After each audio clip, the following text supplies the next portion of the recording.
aceitado o convite de participar no Off, nosso podcast oficial da WSO. É um podcast que o próprio nome já faz aí o seu próprio merchan, que é toda a conversa que a gente teve na nossa vida ao longo desses 4 anos de trabalho juntos. Primeiro de tudo, de ter aceitado esse convite. É um prazer imenso ter você aqui pra gente bater esse papo. Eu que agradeço, cara. É um prazer. Obrigado por ser o primeiro convidado a abrir isso. Temos muitas conversas no off que hoje vão pro on. E vai dar tudo certo. É um prazer estar aqui também. Legal, legal. E antes de apresentar, antes de você se apresentar, você falou no on, um detalhe muito importante. O Elias, ele é um cara de tecnologia, mas ele é muito marqueteiro, viu? Ele tem uma concepção do marketing, uma veia de marqueteiro aí muito, muito grande. Eu acho que todo empresário tem que ser. De alguma forma. Você pode criar o melhor produto do mundo, se você não souber vendê-lo, Não adianta de ninguém nada. vai saber, né? Aproveitando que estamos no interior de São Paulo, existe um ditado caipira que por que o ovo da galinha vende mais que o ovo de pato? É porque a galinha faz barulho quando bota. Essa é a descrição do papel do marketing no negócio. Mas é bem por aí, assim. Você pode criar várias soluções muito interessantes, mas se você não souber transpassar isso para outras pessoas, se as pessoas não souberem enxergar, ou não forem atingidas por isso, de alguma forma impactadas, você não consegue vender. Uhum. E sem venda, nenhuma empresa fica de pé, por melhor produto que seja. E eu comentei isso justamente porque a gente vai bater um papo hoje. O tema do nosso podcast é exatamente vendas, B2B. A gente vai entrar em tecnologia, mas a gente vai entrar várias vezes nesse papo de vendas. Você é um dos caras mais vendedores de tecnologia que eu conheço, de alto nível, então vai render bastante coisa. Então, primeiro de tudo, Elias, se apresenta, fala aí o seu nome, bastante tempo na área, né? Como empresário também. Conta um pouquinho sobre você. Sou Elias, como a gente já vem conversando, sou pai e empresário. Eu tenho o meu contato com tecnologia veio desde sempre, ainda que eu faça parte da geração que foi mais impactada negativamente com a transformação digital, porque nasci e foi criado para viver no analógico e no meio do caminho mudar a regra do jogo. Completamente. E aí quase do dia pra noite. Tive que me adaptar. Então, eu fiz o ensino médio concomitantemente com um colégio técnico. Uhum. E aí já fiz eletrônica, então já tive um contato desde sempre com a parte de eletrônica. E comecei a atuar nesse mercado em 2002, no mercado de indústria, né, numa indústria. E de lá migrei para a área administrativa, mas sempre num formato que eu estava em contato com tecnologia o tempo todo. Em gerenciamento, gestão de redes e assim sucessivamente. Em grandes marcas que hoje até nem existem, como a Nokia, por exemplo. Uhum. E em 2012, 11 para 12, chegou o meu momento de empreender, que já era uma maneira como eu via o mundo, como eu gostaria de dar os próximos passos profissionais. E aí, nesse ano, a Care, que é o resultado disso tudo, faz 13 anos. E de lá para cá eu venho empreendendo na área de tecnologia para mercados diferentes. Uhum. 13 anos de 13 empresa. anos. Isso, uma delas, né? A Care, que é a principal, por assim dizer. O que tem acontecido é que nós entendemos que a Care, como ela nasceu como uma software house. Uhum. Depois ela foi criando soluções para o mercado de service tech. E assim foi abrindo mercados.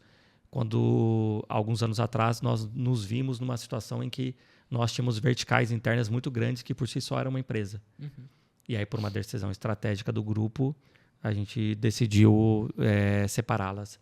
Daí nasceu a Tools, que é uma low tech, para não ficar nesses techniques, né, que é uma empresa de tecnologia voltada para o mercado jurídico.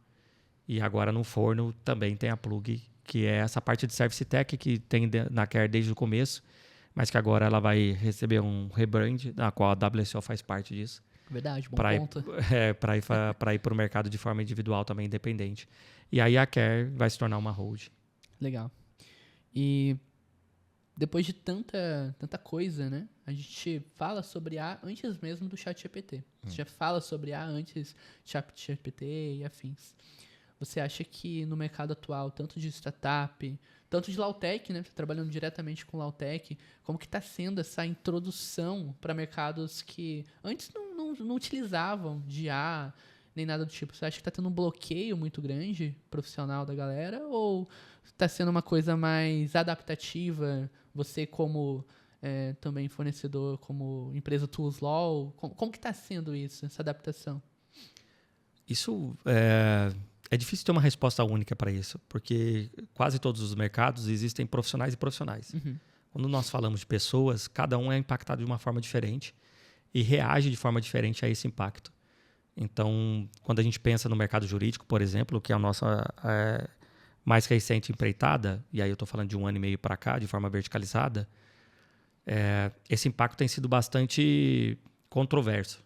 Ainda existe bastante dentro do mercado jurídico pessoas resistentes por entenderem que tudo que envolve o direito, ele ainda passa por um processo quase que analógico de um vislumbre individual do advogado sobre aquele tema. Uhum. Mas também há os entusiastas que aí querem automatizar tudo. Recentemente, numa grande feira de tecnologia que ocorreu no Brasil, o ministro Barroso, que é o ministro do STF, ele comentou que ele vislumbrava que num futuro não muito distante, o julgamento em primeira instância poderia ser feito por uma IA. Uhum. Então, quando você vê uma pessoa da mais alta corte no nível hierárquico brasileiro, desse mercado específico judiciário, sendo entusiasta disso, é um recado para aqueles que ainda resistem de alguma forma. Mas, em contrapartida, acho que tem que ser... Eu também não sou das pessoas que enxergam que a IA vai solucionar todos os problemas do mundo. Muito pelo contrário, ela vai gerar outros grandes problemas que nós, enquanto sociedade, teremos que debater e chegar a um consenso que é quase impossível, mas para onde a gente quer ir. IA é uma revolução gigantesca, diferente do que muitas pessoas confundem, achando que IA é só mais uma tecnologia que vem aparecendo. Não, para aqueles que são investidores sérios dentro do mercado de tecnologia, empresários sérios, ou até entusiastas, pessoas que estão no meio, elas enxergam IA como se fosse a próxima grande revolução. Então, é muito próximo do que aconteceu quando a internet revolucionou o mercado, de uma forma geral. Só que a IA tem um potencial muito maior que esse. Uhum. Então, a gente ainda não viu, se eu tivesse que arriscar um número aqui, nem 5% do que a IA é capaz de fazer a médio e longo prazo, conforme a tecnologia for nos permitindo. Um ponto da IA que a evolução dela é numa velocidade absurda, né? Você comentou agora do Barroso, você comentou agora dessa questão jurídica, entrando um pouquinho nisso também. Uma situação recente que aconteceu, que inclusive a internet está acompanhando, é a questão daquela personagem que foi criada usando o View 3 do Google, eu não lembro, alguma coisa maior, né? Isso. Cara, a Magalu fez parceria com uma IA, com uma personagem que não existe, e agora tem um canal de TV que está querendo criar um programa baseado nessa personagem. E aí entra o tema, o prompt gerado por aquilo, ela tem dono? Então aí entra questões jurídicas que ainda não existem referentes à IA. A propriedade intelectual a respeito de um prompt. É uma coisa que, cara, é inimaginável 1 ano atrás. E agora, a evolução da IA, na nossa área, pelo menos, que é o audiovisual, ela tá batendo na nossa porta, já tá aqui do nosso lado, já tem empresas utilizando. A gente, como WSO, já tá começando a utilizar em alguns criativos, em algumas estratégias, nessa parte audiovisual.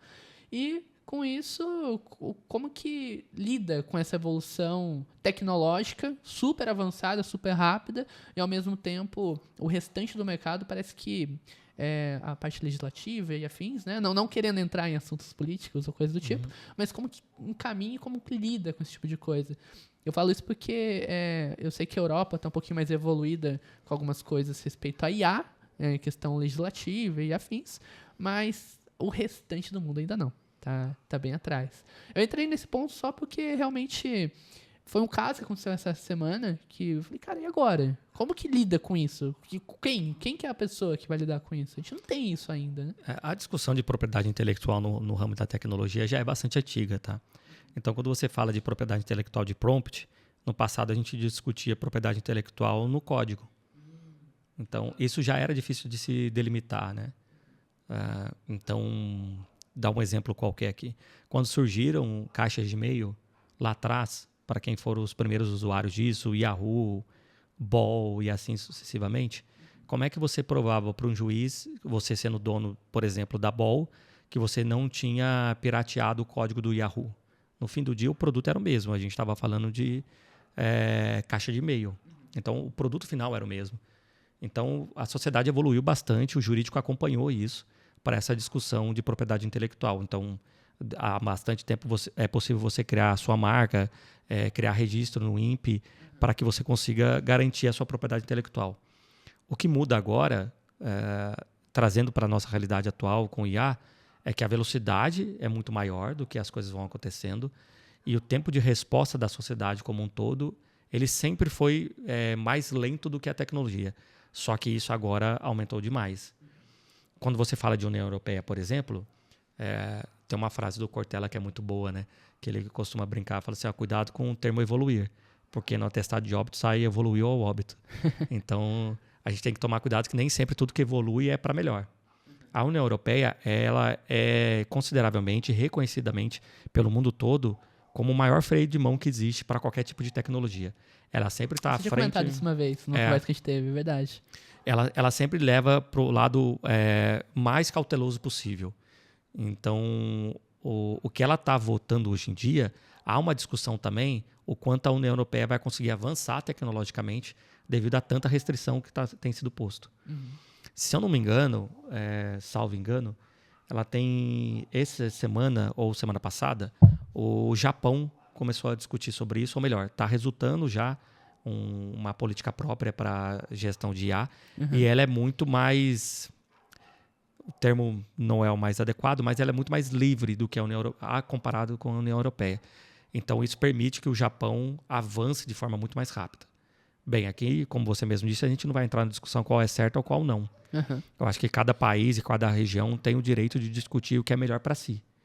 O fato é, você restringindo ou liberando mais a evolução da tecnologia, você vai ser impactado por ela. E aí cabe a governos e todas as pessoas que são envolvidas na sociedade a decidirem qual é o melhor caminho a seguir.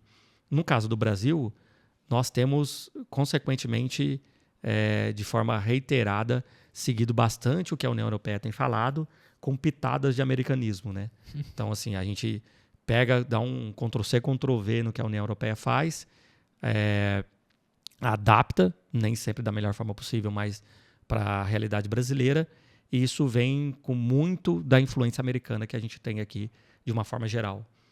Então, isso acaba criando uma miscelânea de soluções e de aplicabilidades bastante controversas. Mas é necessário, eu acho que a gente está passando por um momento de depuração.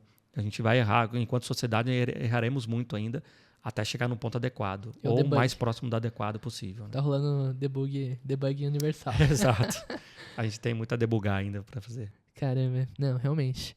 Eu lembro da gente ter conversado sobre isso Nossa, nem lembro quando, né? A respeito da União Europeia. É importante essa observação, mas ela tá mais travando todo o processo do que realmente... não só questão de proteger, né? Mas questão de travar bastante o processo. É cultural, né? Bem, se a gente for entrar nesse assunto, a gente vai longe, que é um assunto que eu gosto bastante também, mas... eu acho que é muito fruto das guerras que a União Europeia foi impactada diretamente, né? E de forma negativa, Perfeito. Porque aconteceu lá, né?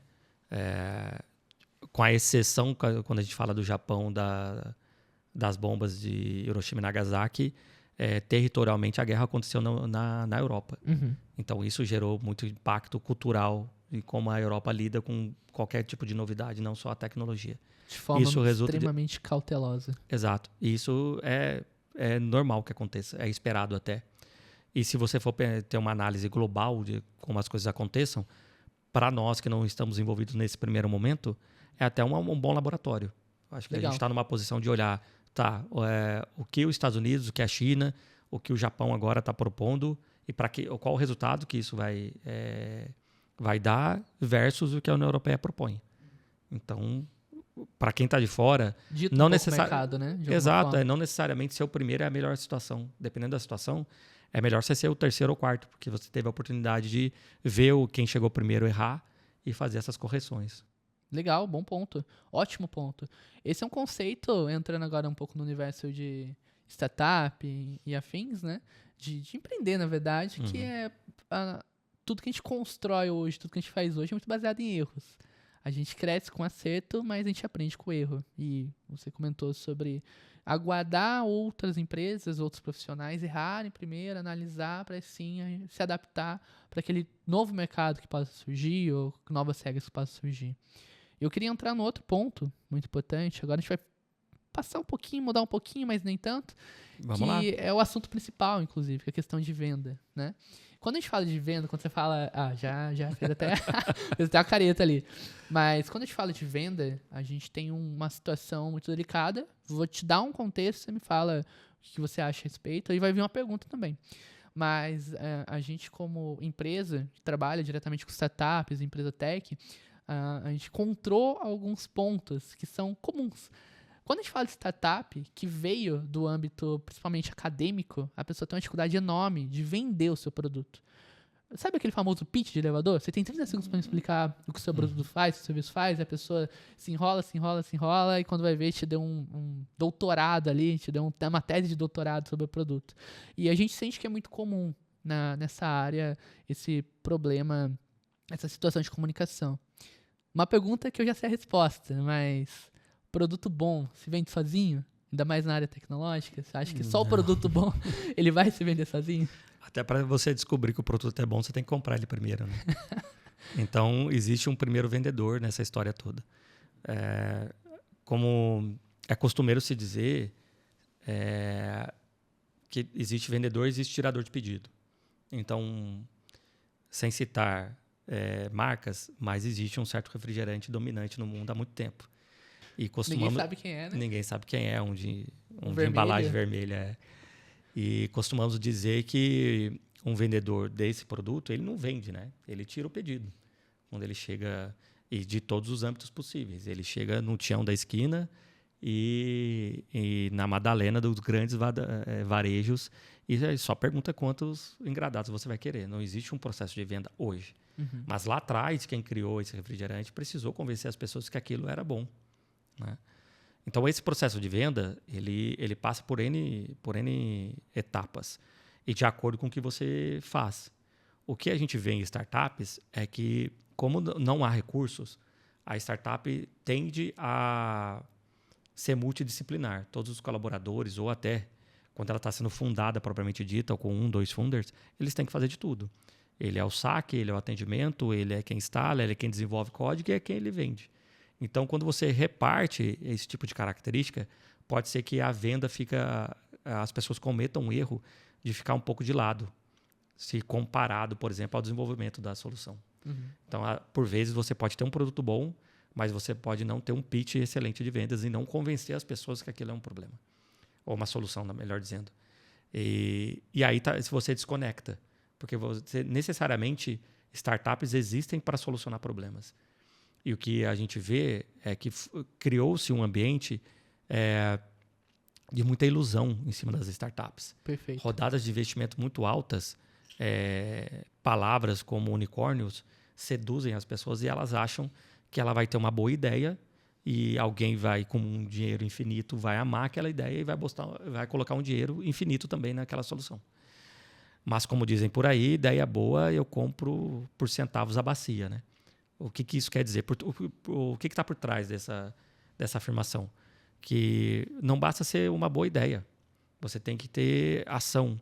Como você vai aplicá-la? Qual problema você está solucionando? Qual o tamanho desse problema? Esse problema ele vale tanto dinheiro assim para ser resolvido? Ou ele pode ser escanteado ou ser resolvido com menos dinheiro? Então, existem várias etapas e várias maneiras de você vender o seu produto. Mas o primeiro ponto disso é você estar convencido de que a sua solução vai resolver algum problema. A partir do momento que você se convence disso, fica mais fácil você convencer as pessoas. Isso não é uma coisa só da área tech. Não. Solução. Qualquer produto. Qualquer empresa. Está solucionando um problema. Até um momento de filosofia, o que é tech? O cara, quando ele lapidou a pedra lá e tornou um quadrado numa roda, aquilo é tech? Eu acho que sim, sabe? Porque hoje tecnologia está em tudo. Quando a gente fala em mercado de roupas, por exemplo, qual tipo de tecnologia está envolvido naquilo para entregar o melhor produto final? O melhor caimento, para atender aquele determinado público, quais foram os mecanismos utilizados para fazer uma pesquisa de mercado e entender que aquele mercado que eu queria atingir gostaria de determinado tipo de roupa. Isso tudo é tecnologia. Então, um produto final não necessariamente não é enxergado como uma tecnologia. Mas para que ele chegasse àquele nível, envolveu muita tecnologia por trás. Hoje, se você vai num bar da esquina, o vendedor está com uma maquininha de cartão. Bem, isso é tecnologia. Praticamente hoje não existe dinheiro moeda, né? Papel moeda. Eu não gosto É de dinheiro tecnologia. moeda faz muitos anos já. Enfim, tá todo mundo com o celular no bolso, é tecnologia. Eu acho que a gente parte do princípio que tudo é tecnologia hoje. Eu gosto de partir desse ponto, porque se a tecnologia em si não é o produto final, ela ajudou a construir aquilo que eu estou vendendo. Filosofando um pouquinho mais, a tecnologia acaba se tornando até um processo que une, poxa, isso aqui é difícil de fazer. Como que eu simplifico isso? Através da simplificação, você usa ou cria uma nova tecnologia. Se eu pudesse indicar um bom caminho para as pessoas que estão começando a entender o que é IA, eu acho que a melhor forma de você entender o que é IA é isso. É você poder testar ideias a custo baixíssimo e sem necessidade de envolver outros profissionais. As famosas POCs, que você pedia 3, 4 meses para desenvolver, você faz em uma semana hoje. Vou dar um exemplo. Esse cenário de podcast, eu pedi pro chat gerar, através de fotos de móveis que eu tinha antes, tudo isso em 10 minutos. Até eu arrastar os móveis, testar cenário, montar todo o layout do podcast, eu levar horas. Reduzir em 5, 10 minutos. Perfeito. Com 8, 9 prompts e algumas imagens de móveis. Ele gerou isso que a gente está fazendo. Esse cenário que está aqui, ele já estava projetado graças a IA. Isso substitui alguma coisa? Não, só simplificou meu tempo. Assim como, vamos lá para trás, invenção da roda. Quanto tempo o pessoal ganhou com a invenção da roda, por exemplo? A gente indo lá atrás. Mas a tecnologia é isso. A tecnologia é essa evolução. O que vem depois da IA? Ninguém sabe responder. Eu não saberia responder isso. Hoje, próximo dos 40 anos, eu já me dou o direito de ser o tio chato na sala, às vezes. E eu também não sou também... Por que eu estou dizendo isso, na verdade, né? É porque as pessoas também, às vezes, fazem da IA um algo sempre positivo. E isso não é verdade. Legal. Ótimo ponto. Ela vai cortar empregos. Ponto. Nós, enquanto sociedade, temos que decidir. Essas pessoas que perderam o emprego, o que nós faremos com elas? Quando eu falo essas pessoas, me inclui você. Tá?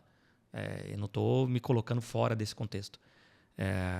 Recentemente, um grandíssimo empresário da área de tecnologia global falou que ele acredita que no máximo em 3 anos ele verá uma startup unicórnio. E aí, para quem não sabe, unicórnio é quando uma startup bate $1 bilhão de valor de mercado. Ter apenas uma pessoa. Uma pessoa vai ter uma ideia e vai criar diversos agentes de IA para entregar aquele produto final da ideia que ele teve. Então, a empresa toda vai ser uma pessoa. Já tem empresa funcionando dessa forma. Já. Então, com vários agentes rodando várias partes do processo. Exatamente. Isso já acontece hoje. O ponto é que ninguém chegou ainda num conjunto, numa orquestração de agentes que resolvam um problema tão grande que ela valha $1 bilhão. Então, acho que o ponto de inflexão é aí.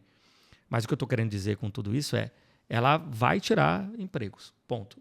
E nesse primeiro momento, principalmente de profissionais júniores. E aí, pensando quanto sociedade, a gente tem um problema ainda maior para resolver. Porque se você está tirando do mercado pessoas que estão no começo da sua jornada profissional, amanhã nós exigiremos que teremos a necessidade de contratar pessoas sêniores. Só que a gente simplesmente limou os júniores, que seriam esses sêniores no futuro. Então, o que nós fazemos com isso? Então, é um desafio que a gente tem. Então, a IA ela traz diversas vantagens e ela abre novas e imensas possibilidades. Só que isso tem o seu preço. E aí nós precisamos decidir se estamos dispostos a pagar esse preço. Então, quando eu falo isso, eu brinco, né? Que me dou o direito de ser o tiozão que traz más notícias também. É mais ou menos nesse sentido, né? Estamos fazendo escolha. O silêncio é uma escolha. As pessoas precisam definitivamente entenderem isso. Por vezes, quando a pessoa fica em silêncio, ela está decidindo. Então, e aqui fazer um parênteses, isso não tem nenhuma conotação política. Porque enquanto estava falando, pensei sobre isso. Algumas pessoas podem pensar isso. E a gente está falando aqui extremamente de negócios. Então, assim, quando nós, enquanto sociedade, decidimos ficar em silêncio, a gente aceitou que aquela tecnologia deu o próximo passo. E a gente está vendo isso com a IA. E a gente está vendo isso com a IA. Exatamente. E decisões não... E silêncios. Decisões não estão sendo tomadas no tempo que deveriam ser tomadas. Né? Sim. E está acontecendo, está atropelando. Está atropelando, está acontecendo. Tem gente que está se adaptando, mas... Porque tem um fator... Eu acho que o fator humano, acompanhar essa evolução ao mesmo tempo porque tem delicado, tem né? uma questão importante aí, Vini, que é a seguinte. Às vezes as pessoas esquecem que empresas e negócios existem para dar lucro. Com exceção das ONGs e outras vertentes, elas existem para dar lucro. E quando hoje a gente está... Vou usar um exemplo nosso, tá? Ok. Então, desde 2018, nós começamos a ter o primeiro contato com o que se chamava à época de inteligência artificial. Isso se deve ao fato que nós fizemos o caminho natural da evolução. Nós acompanhamos a evolução no momento certo, que era, nascemos com software, mergulhamos na ciência de dados e a IA é o resultado da ciência de dados. Então, tecnologicamente falando, IA é ciência de dados.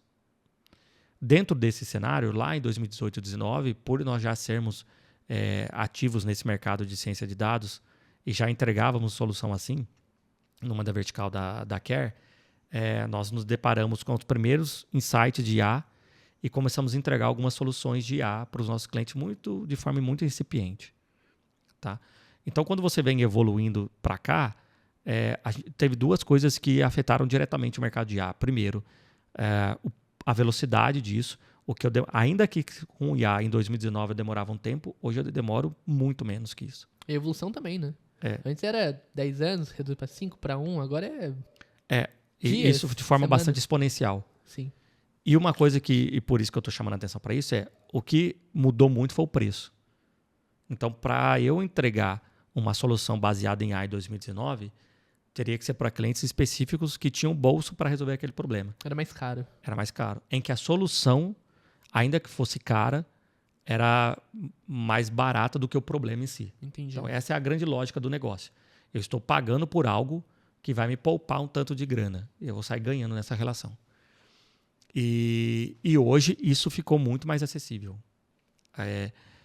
Eu lembro que há 3 anos atrás, 2 anos atrás, e até hoje ainda tem muita gente com dificuldade de entender o que é tokenização, como isso é precificado. Cara, é uma miscelânea gigantesca. Eu vi isso de essa questão de tokenização, etc., na faculdade há 6 anos atrás, que eu já me formei, que eu participei de um evento da IBM, começando a falar também de todo o sistema de blockchain deles, né? Isso há quanto tempo? 6 ou 7 anos atrás. Que hoje o blockchain está em praticamente tudo, né? Em muita coisa. E como essa conceituação ainda é complicado de entender ali, de alguma forma. Não, para quem não é no mercado de tecnologia, não está minimamente envolvido, é complexo de entender. Mas o ponto isso virou centavos. Sim. Virou centavos. O que já chegou a ser dezenas de reais. Então...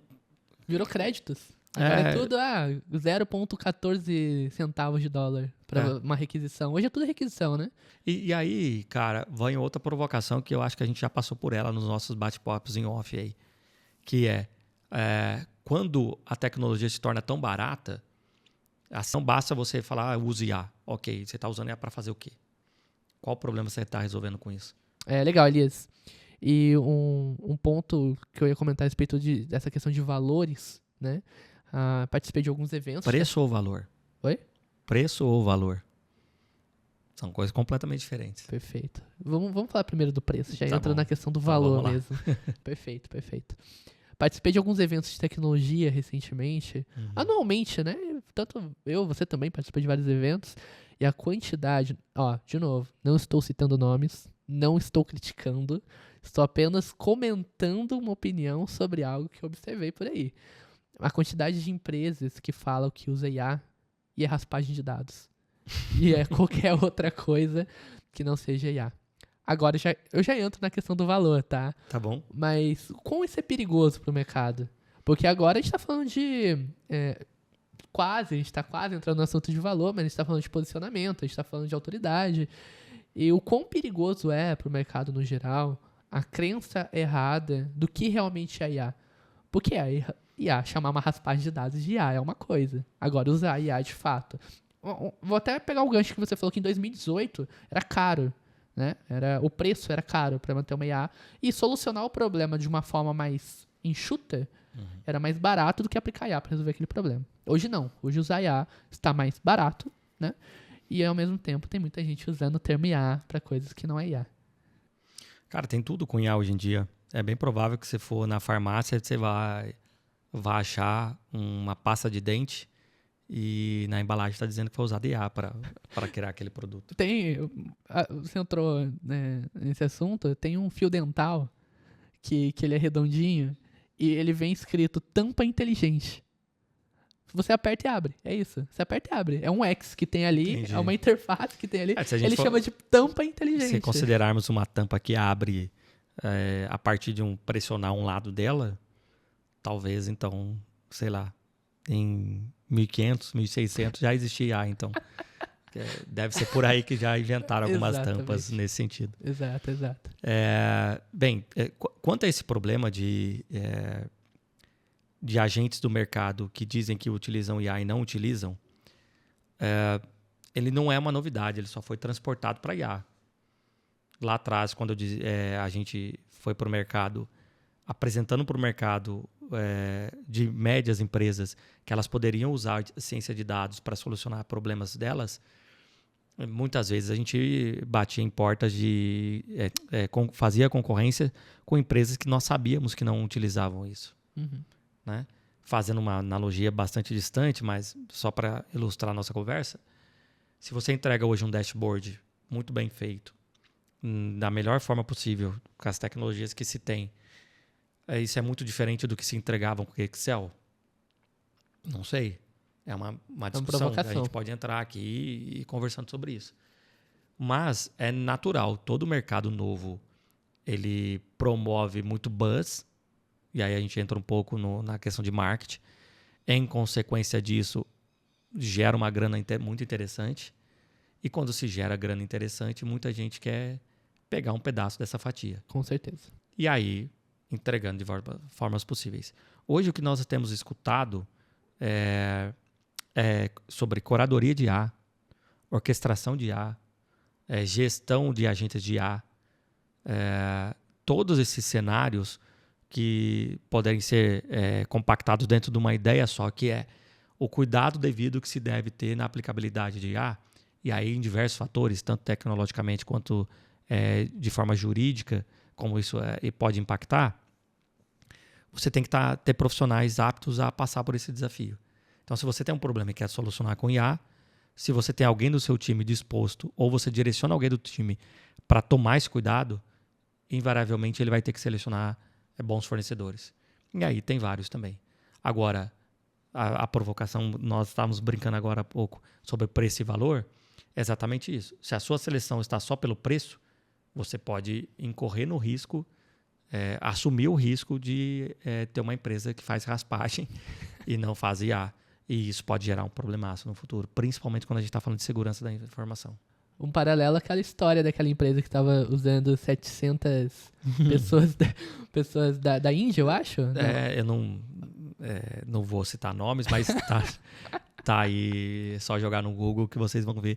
Mas se você jogar no Google também, você vai ver que não é a primeira. O Vale do Silício, invariavelmente, apresenta uma figura dessa anualmente. Teve, talvez o caso mais conhecido foi de uma empreendedora que captou BI também, prometendo solucionar problemas graves de saúde através de uma coleta de sangue simples. Enfim. E depois descobriu-se que quando ela fazia a coleta do sangue, ela mandava por um laboratório desses tradicionais para fazer análise. Enfim. Isso é complicado. A gente agora entra para valer. A gente está falando sobre isso, né? Esse tempo todo a gente está falando sobre isso, sobre o valor. Quando a gente fala de valor, eu posso fazer uma interligação com a questão de autoridade. dá pra fazer uma ligação até com aquela pergunta, aquela conversa que a gente estava tendo antes sobre aquela empresa que não tem uma tecnologia que pode ser, assim, surpreendente, mas ela não consegue vender, ela não consegue dialogar com o mercado, com o público-alvo ali a respeito de uma forma simplificada do que aquele produto, aquele serviço faz. O que você vê de importância para uma empresa hoje dela aplicar de alguma forma essa... Não vou falar só divulgação, sabe? Mas como que pode criar relacionamentos, como que pode gerar esse valor para essa solução. Porque assim, vender, você consegue vender até, que nem você acabou de comentar agora, a uma pessoa, a quantidade de empresas, não são muitas, não vou também generalizar, mas vende uma coisa só por causa que está no hype. Então, IA, mas tem 700 pessoas trabalhando por trás daquela IA, como assim? Faz exame laboratorial através de uma tecnologia. Tá, mas ainda é da forma tradicional. Tirando esses casos isolados, o que você acha, qual que é a sua opinião da importância da empresa se posicionar? E quando se fala de IA, eu tô conectando várias perguntas juntas aqui, mas você já vai entender a razão. Uma das primeiras conversas que a gente teve, que você falou, Vini, eu não vou lembrar exatamente a frase, mas você comentou comigo que você trabalha com tecnologia, você tem uma empresa de tecnologia, mas por trás de toda aquela tecnologia ainda tem muitas pessoas. São pessoas que ditam, que caminham, que solucionam problemas. No final das contas, as pessoas, o lado humano, ainda prevalece na sua empresa, nas suas soluções. Então, perante a isso, trazendo o ponto de valor, o restante, qual que é a importância dessas pessoas, de mostrar o rosto dessas pessoas, de trazer esse valor para produto / solução, e qual que é o melhor caminho para isso também? Cara, eu seria muito ousado dizer o melhor caminho para isso. Mas, tentando concatenar todas essas ideias, acho que a gente parte do princípio de, lá na Care, desde a nossa fundação, existe na nossa missão e valores, e tem uma frase no quadro lá nossa, que é um pouco longa, mas em resumo ela diz que o como é mais importante que o que. E nós queríamos traduzir isso na cultura da empresa, que era como você faz aquilo, as pessoas que você impacta com aquilo, ou as pessoas que estão fazendo aquilo são mais importantes que aquilo. Ou seja, o produto nunca vai vir na frente em detrimento da saúde das pessoas, ou qualquer coisa que você entenda como saúde, né? Partindo desse princípio, eu acredito que nós conseguimos fazer isso. Nós temos ótimas relações com todos os profissionais que estão na Care, no grupo de uma forma geral, ou que já passaram por lá, né? Grande parte deles voltam para tomar um café com a gente. Isso diz muito sobre o que nós somos. Legal. Agora, quando você fala de mercado, de criar uma autoridade sobre aquilo que você entrega, primeiro, hoje mudou muito o mercado, né? Antes o produto vinha na frente da pessoa. E aí estou falando de brand só aqui. Uhum. Fui convencido, e uma das pessoas que me convenceram foi você, de que necessariamente eu teria que aparecer mais. Há 3 anos atrás eu não tinha sequer Instagram, muito provavelmente. Tinha LinkedIn, que mexia muito pouco também. Então eu sempre fui uma pessoa muito low profile nesse sentido. E estamos na era de que o CEO tem que aparecer. Ele é a cara da empresa, não mais o produto. Isso talvez foi uma mudança de jogo bastante relevante que aconteceu. E eu venho tentado mostrar um pouco mais sobre o que eu sou e o que o Juliano, que é meu sócio, né? E o que nós somos impacta diretamente no que a Care entrega. Perfeito. E essa transformação de mercado, ela vem junto com... E se o público nosso olhar para o Elias e olhar para o Juliano e não ver ali refletido a Care, ou vice-versa, olhar para a Care e não ver a gente, temos um problema de cultura, que vai impactar diretamente no problema que a gente pode ter de autoridade. Então, essa relação brand, CEO, produto, isso tudo tem que gerar um resultado de vendas. Ponto. Então, quando você hoje olha grandes influencers que são também CEOs de suas empresas, eles estão vendendo. Eles estão o tempo todo vendendo. Até quando ele posta alguma coisa muito informal. Ele está vendendo posicionamento, ele está vendendo marca, ele está vendendo uma vida da qual você olha e gostaria de ter, e você faz uma associação direta ao produto que ele vende. Perfeito. E as coisas caminham dessa forma hoje em dia. Só que aí a gente volta no problema de preço versus valor, né? A custa do que você está expondo a sua vida e qual valor você quer entregar para as pessoas que estão consumindo aquilo. Uhum. E aí, a partir desse momento que você toma tanto cuidado para passar o valor certo, porque às vezes não é por uma má intenção. Às vezes você em off fala ou age de uma forma não ruim. Não é? Eu estou falando de pessoas boas aqui. Que não necessariamente é a mesma forma que você age na frente das câmeras. E isso vai impactar direto no resultado da tua empresa. Então, é uma linha muito tênue. Você equilibrar exposição pessoal versus exposição de marca versus o resultado da empresa. Mas também tentando responder todas as perguntas que você fez dentro de uma só.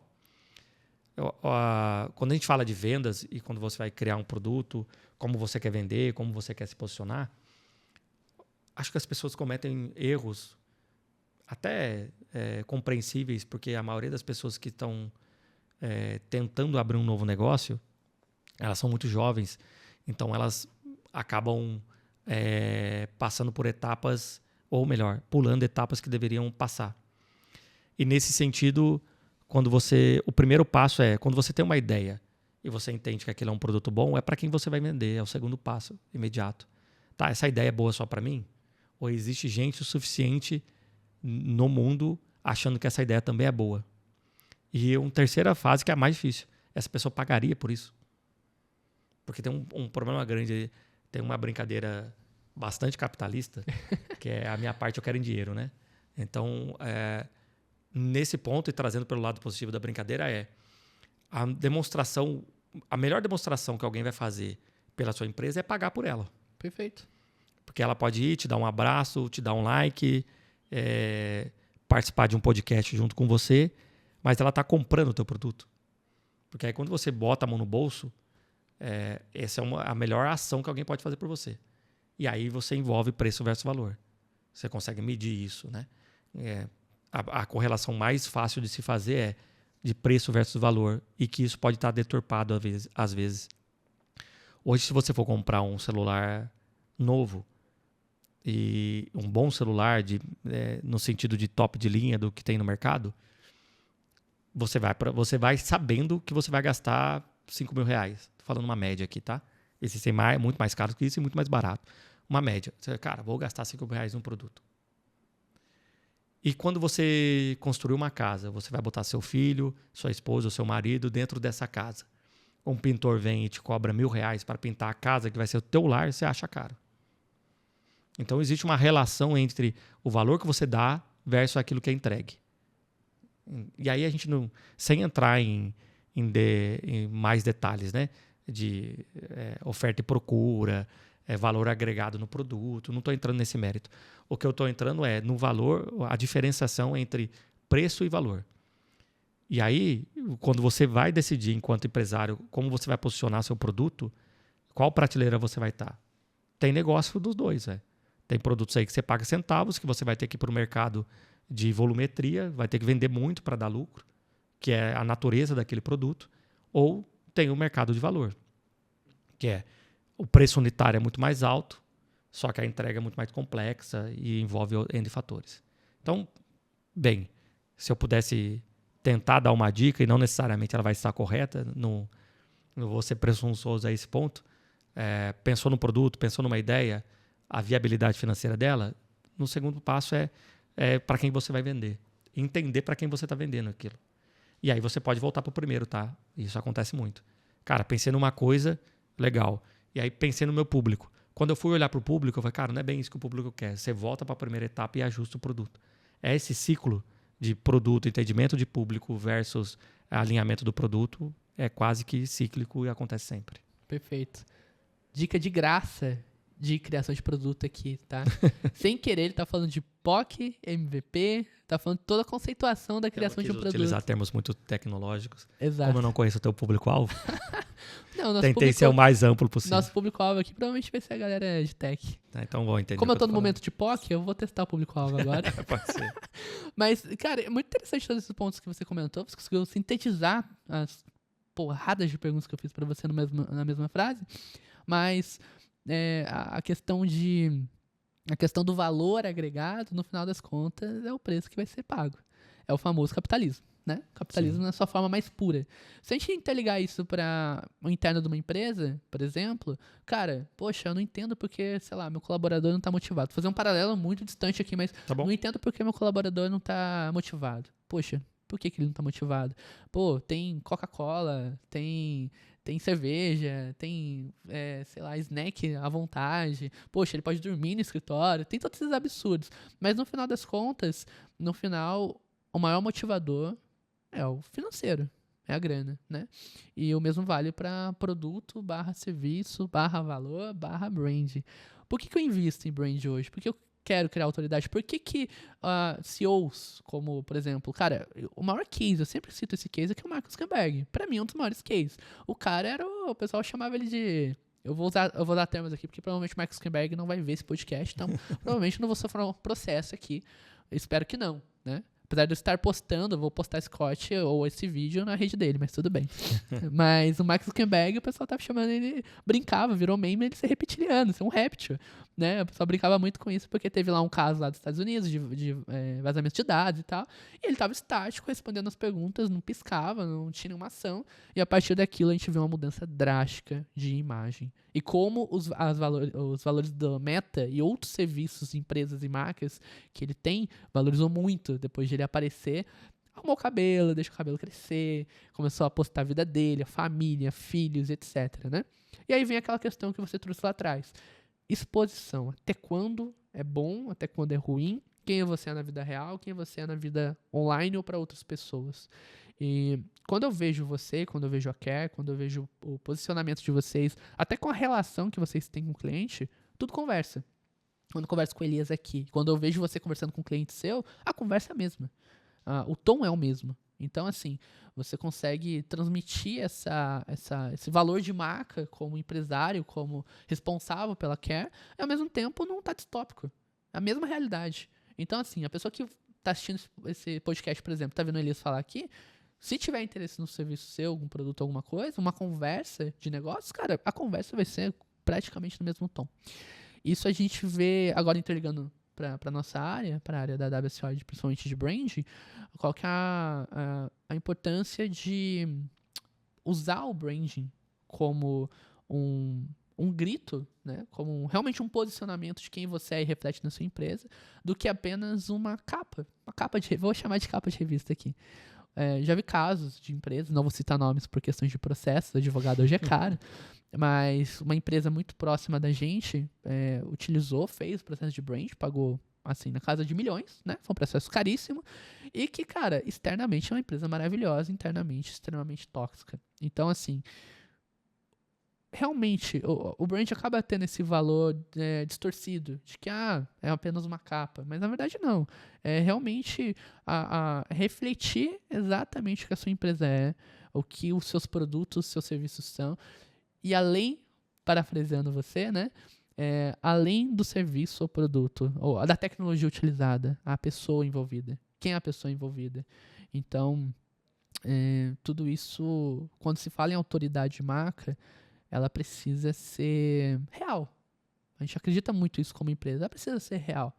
A gente vê grandes players do mercado hoje que, cara, empresas que há 5 anos atrás era inimaginável ter uma pessoa como a CIMED, por exemplo. Né? A CIMED tem, cara, o CEO tá ali presente em todos os lugares. Eu vejo mais o rosto dele do que a marca dele.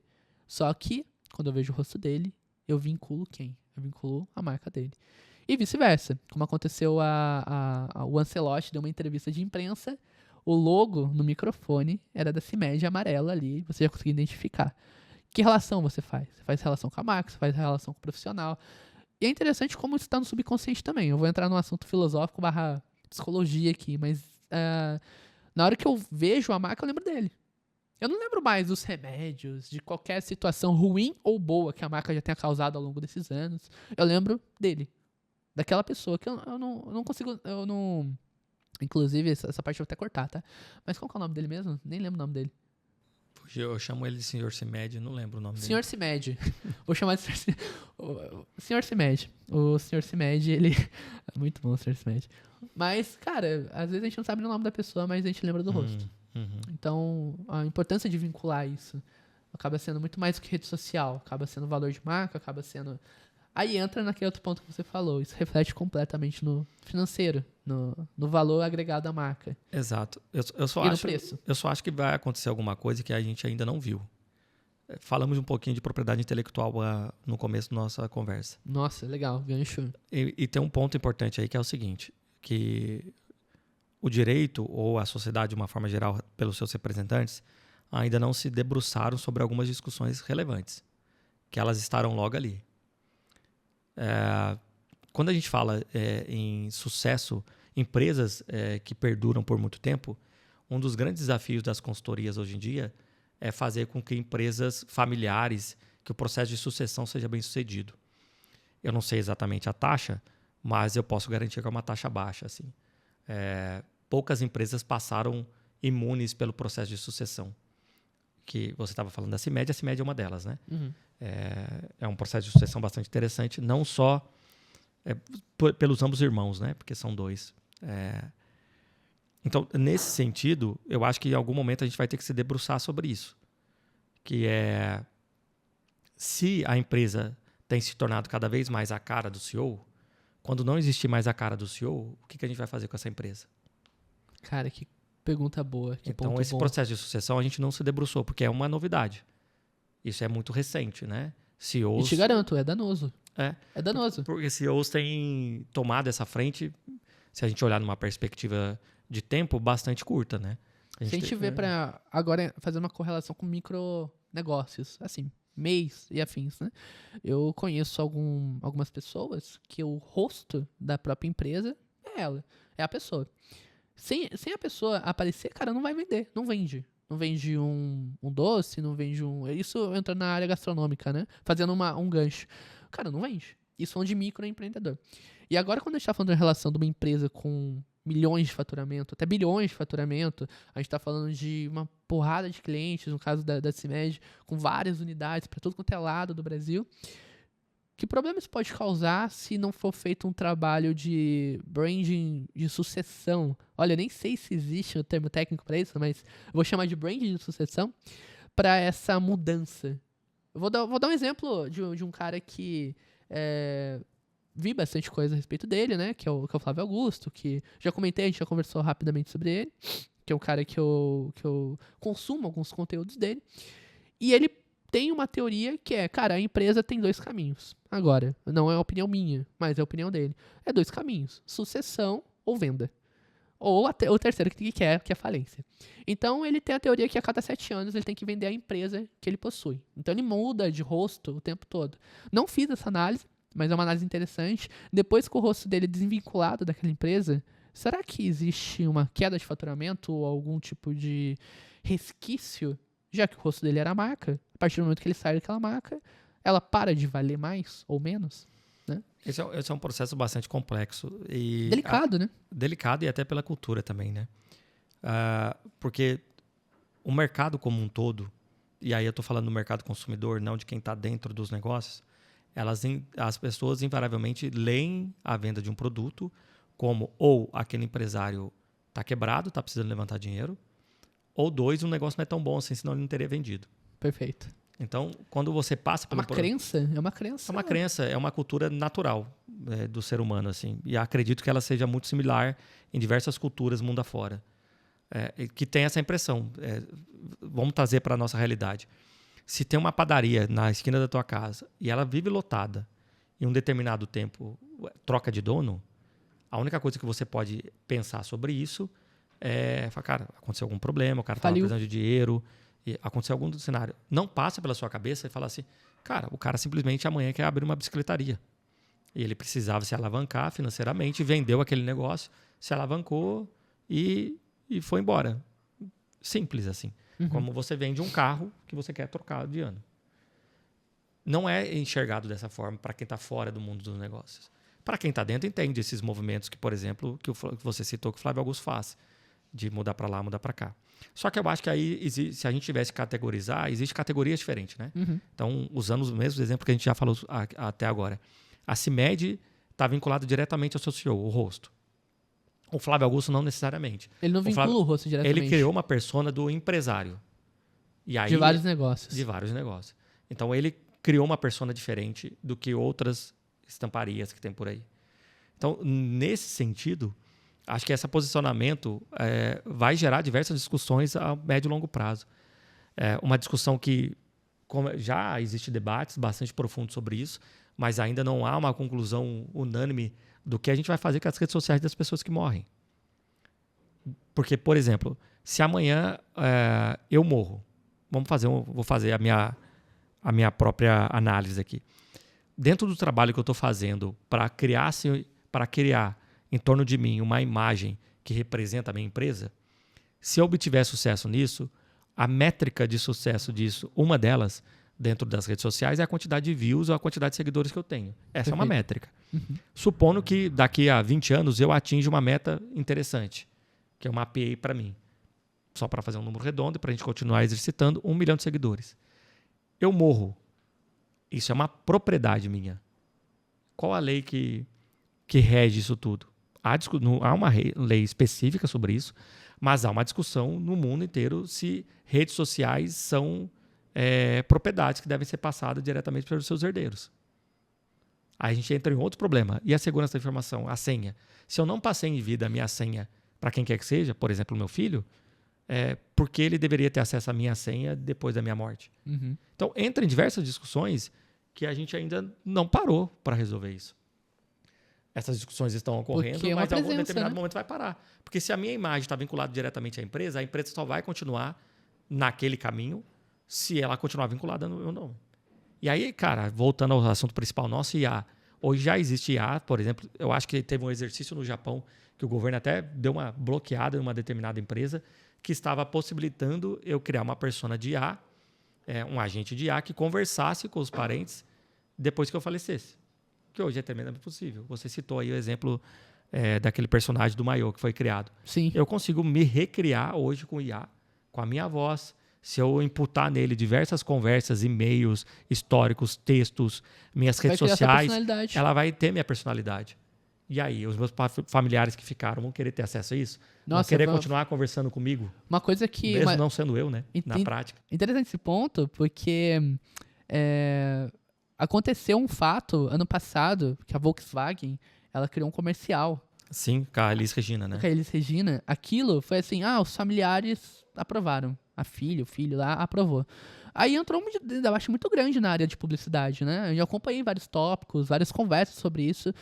Mas a Elis Regina usaria uma música com aquela força, com aquele objetivo para a venda de um produto? Ela faria essa interligação, realmente? Ela, como pessoa, se ela estivesse viva, ela faria aquilo?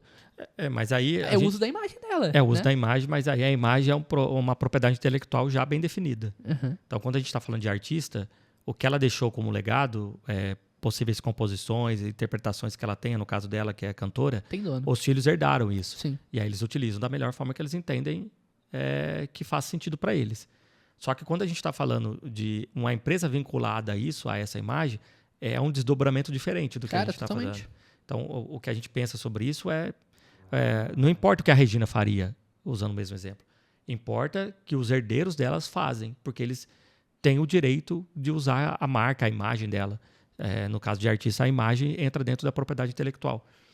Só que a gente não pensou nisso nesse novo momento nosso em que CEOs são meio artistas, porque estão vinculando a imagem, estão vinculando um monte de coisa. E sabe o que é interessante? Que a gente vê isso muito em séries, né? Como Black Mirror retrata muito o universo que já está acontecendo. E a gente falou sobre vários temas aqui. A gente falou sobre propriedade intelectual, a gente falou sobre IA, a gente falou de tecnologia, posicionamento. Trouxe pontos, inclusive, que eu nem tinha ainda cogitado. Não estava nem no nosso planejamento, que é o uso do CEO como personagem principal de uma marca. Quais problemas e soluções, o que pode acarretar. E eu vou interligar com um trabalho que a gente fez em conjunto pra gente finalizar isso, que você comentou que a Care vai fazer 13 anos esse ano, né? A gente fez o processo de rebranding há 2 anos atrás. 3, né? Quando ela fez o rebrand foi quando ela fez 10 anos. Verdade.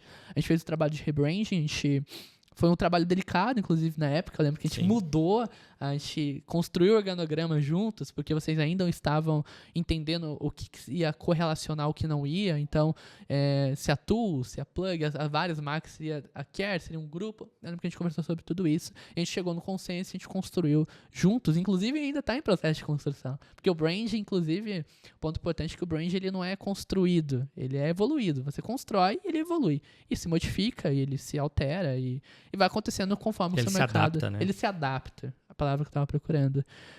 Você sentiu alguma diferença depois de todo esse processo, depois de todo esse posicionamento? Não, bastante. Quando você se reposiciona no mercado e faz isso de forma profissional, que foi o que nós fizemos juntos, é perceptível para quem está dentro e para quem está fora.